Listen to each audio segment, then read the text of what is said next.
Michael, how are you? I found something really interesting. The whole housing market is propped up on these bad loans. They will fail. The housing market is rock solid. It's a time bomb. Hi, I'm Christopher John Farley, a senior editor at the Wall Street Journal. I'm here with Adam McKay, who is the director of the new movie, The Big Short. Welcome to the Wall Street Journal. My pleasure to be here. Now, of course, Adam, you're known for films like Anchorman, comedies. What made you decide to take on the 2007 financial crisis in this new movie, The Big Short? That is a very good question. Quite simply, I read the Michael Lewis book and couldn't put it down. I just thought it was one of the most amazing reads I had seen. Such a great combination of characters and information, and had like an energy to it too that was so surprising considering the financial esoterica of it. So pretty much at that moment, that became my dream project. Now, one thing I found really interesting about it, and a lot of critics have too, is the way you sort of break the fourth wall now and again and bring in people to sort of explain complex financial concepts, like Margot Robbie in a pool full of suds talking to you and explaining things to you. What made you come up with that way of getting through some of the financial weeds? You know, it was an interesting idea. We made a choice early on with the movie that we weren't going to back away from the actual information. There's been a lot of amazing Wall Street movies made through the years, like Wolf of Wall Street, Margin Call, but none of them really ever go into the actual details of what happened. So when I was reading the book, I thought, well, wait a minute, you can do this. You just have to have a little bit of a conversation with the audience. So our idea was we were going to use pop culture. We're going to use this sort of pop culture that's around us all the time. And the question was, what would happen if that pop culture gave us actual information?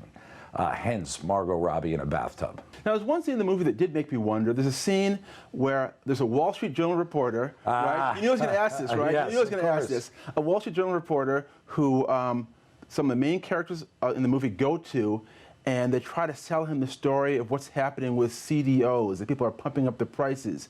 And he seems reluctant to go after the story. He sort of seemed to think that if he goes after the story, maybe it'll endanger his livelihood.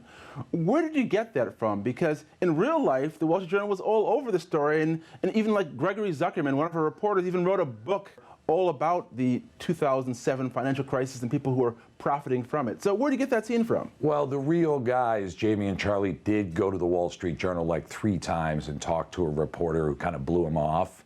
In fairness to you guys, though, I will say they also went to the New York Times a few times. And the other thing was they always told us they did not tell the story well.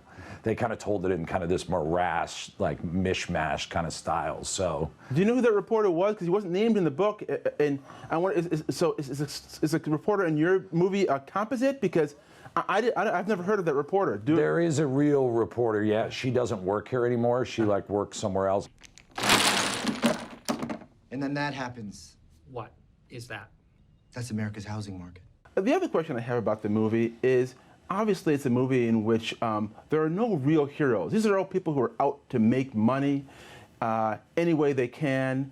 But when you cast people like Ryan Gosling and Brad Pitt, you can't help but make them seem heroic. Is that something that was on your mind? Like, are we making these guys look too good when really they're just out to make a buck?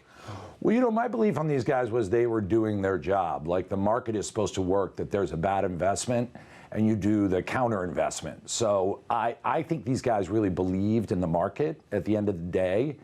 And I think they were really shocked in the end to realize that, oh, the market had been compromised to the degree that it was. And then a bunch of them got very angry. Some of them ended up quitting the business. So the movie kind of operates in 2 levels. You have these guys who, yes, had an investment, wanted to make money, and then they realized how corrupt the system was. The other question I have is, when you look back on the financial crisis, pretty much every bank in the end, big bank, had to be saved or stabilized or in some way humiliated by the crisis.